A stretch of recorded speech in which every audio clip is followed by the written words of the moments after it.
but I don't really care.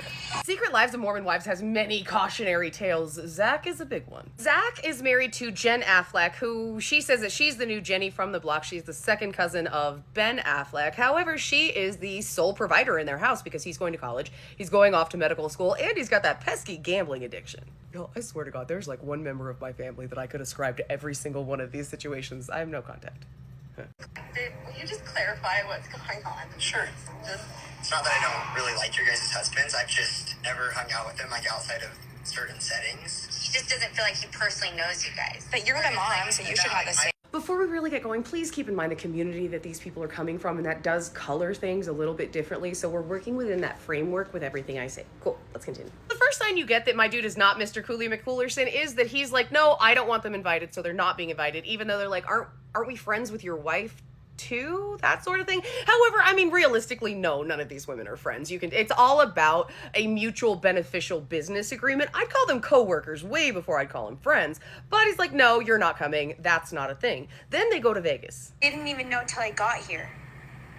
Can you just stop for a second and just like think of me as a person and my character? Can you just think about me, please?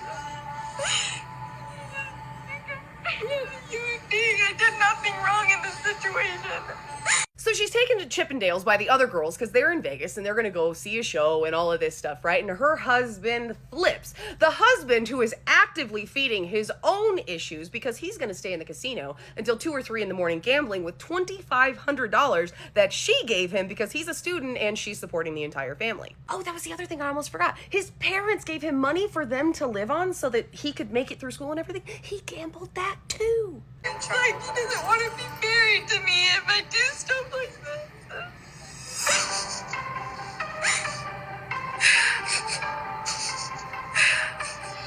Oh my gosh, he really does want a divorce. Like, basically I'm thinking, what did I do? What have I done? You really didn't do anything. She was brought to the show without any knowledge of herself, no plans to touch anything, let her husband know, but why is her husband in Vegas in the first place? Because he's controlling and didn't trust her to go by himself. Plus, he wants to be out, he wants to do all the sins, but she didn't even really do a sin, and he's upset about that. Not to mention, he's out gambling. This is also a huge problem considering he also has a very, very tenuous past with that. But he does not view this woman as an equal, and you can tell that throughout the way he treats her this entire series. The rest of the series, it's made into a huge thing, and it's like, we're healing our marriage, and I can't believe I did that wrong. Everything is transferred to her, which honestly, it feels like a really big transfer of guilt because he was doing something he really, really shouldn't be doing that he's already had established problems with. Then they sit down to talk about it later, and she tells him like, hey, this is how I'm feeling about going to New York. I'm the primary breadwinner. Here's my case. The mom talk group, what if like my engagement just stops and how am I going to provide?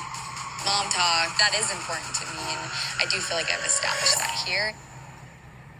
Like, I'm happy with that, but I don't really care.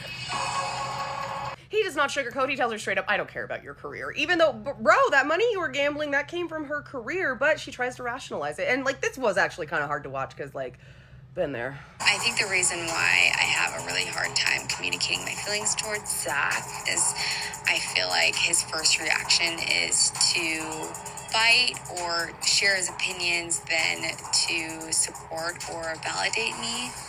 The most important thing to me in this life is my relationship with God and my family. But, obviously, if things don't get better, he knows that I won't stay with him if I keep being treated this way.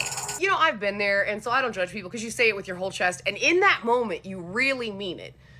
But what actually ends up happening a lot of times is more like this. I honestly think you're going to love New York. I'm honestly excited. I just hope that, you can feel good about it as well. Do you think I'll be missing anything at home, like with mom talk? They're not that significant. I don't think you're going to be missing out. I honestly don't. I don't feel like you've been, your happiest, best version. I do feel like this would, help you.